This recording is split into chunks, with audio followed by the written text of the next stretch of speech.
لو مش بتعرف تسيب الناس اللي أذوك بسلاسة ويسر، لو بتخاف من الوحدة، لو دايما حاسس انك قليل، يبقى الفيديو ده ليك. ايه علاقة الاهتمام والتمسك بالعلاقات الغير الصحية والخوف من الوحدة ببعضهم البعض؟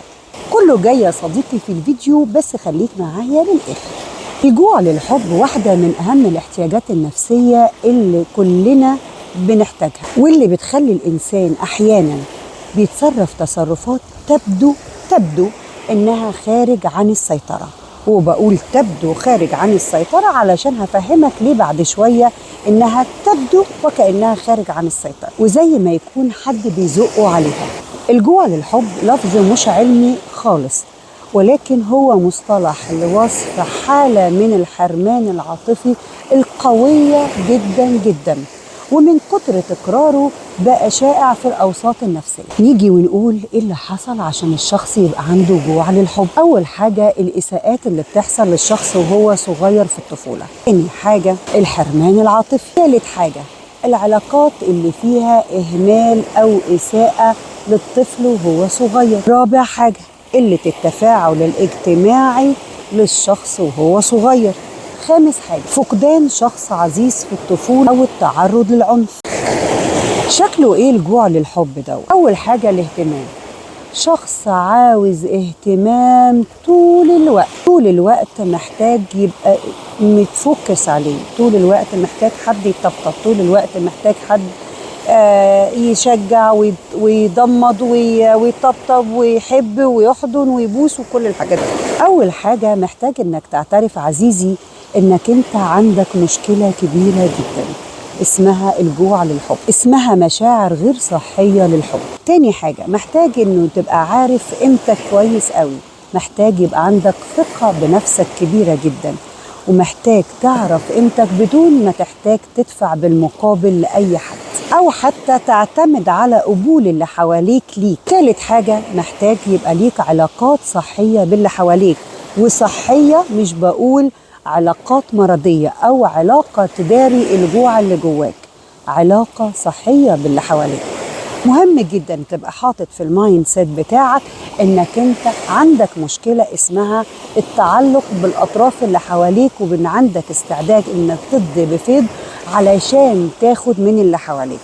فانت محتاج تبقى حاطط دوت طول الوقت في دماغك. محتاج تبقى حاطط في دماغك ان وجود الاخر في حياتك مش محتاج يديك، يا اما تبقى شخص ملك او انك لا شيء.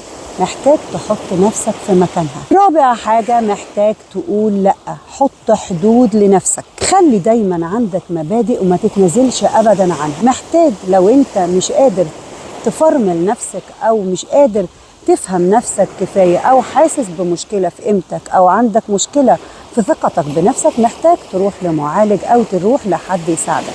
ومحتاج تبقى فاهم إن كل المواضيع دي بتاخد وقت رهيب، ومحتاجة منك صبر علشان تتحط على الحتة اللي انت خد بالك عمرك ما شفتها وعمرك ما عرفتها، لانك طول الوقت معتمد على اللي حواليك في مشاعرك وعلى امانك النفس. خد بالك انه دايما هتحصل انتكاسات، وانت ماشي في الطريق هتحصل انتكاسات، هتقوم وهتنفض وهتكمل علشان تقدر تكمل، لانه الانتكاسات واردة طول الوقت. جرب تكتب علشان تقدر تفهم نفسك اكتر، وعلشان تقدر تتعرف على نفسك اكتر واكتر. مش هتقدر تتعرف على نفسك من غير ما تكتب عن نفسك. انت مين؟ بتعمل ايه؟ لما الاحتياجات بتقل بتعمل ايه؟ بتشتغل ازاي؟ امانك النفسي شغال ازاي؟ كل ده مش هتقدر تعرفه غير لو انت قعدت وتأملت. خد بالك ان التأملات اليومية هتفرق معاك كتير قوي. مش هينفع اقول لك وقف حب من غير ما يبقى فيه بدايل للحب ده، سواء كان حب عاطفي او اصدقاء او عيلة او اصحاب، ايا كان الشخص اللي انت هتعتمد في وجودك معاه. مهم جدا ان يبقى عندك بدايل للحب دوت، الحب المرضي. انا بتكلم انه بدايل للحب المرضي، مش الحب الصادق، الحب اللي يساعدك، الحب اللي يقومك. خد بالك ان الاعمال التطوعية هتفرق كتير معاك، فحاول انك تحط نفسك في عمل تطوعي علشان تحس انه انت بتعمل حاجة مهمة. القبول القبول القبول القبول. محتاج تقبل نفسك وتقبل ان عندك مشكلة، محتاج تبقى صاحي ليها طول الوقت. محتاج تبقى عارف انك ماشي في سكة اسمها سكة التعافي. الجوع للحب بيبقى احيانا بيقلب اضطراب. لو انت ما خدتش بالك هتفضل طول الوقت داير في دايرة مش عارف تخرج منها، وده محتاج انك انت طول الوقت تبقى صح. خليك دايما انك محتاج تقبل ان عندك مشكلة، ودايما تبقى مفكر نفسك انك انت انا محتاج اقبل نفسي، انا عارف ان عندي مشكلة بس محتاج ابقى اقبل نفسي. عبر عن مشاعرك، بس محتاج تتعلم هتعبر مع مين وازاي وهتقول ايه.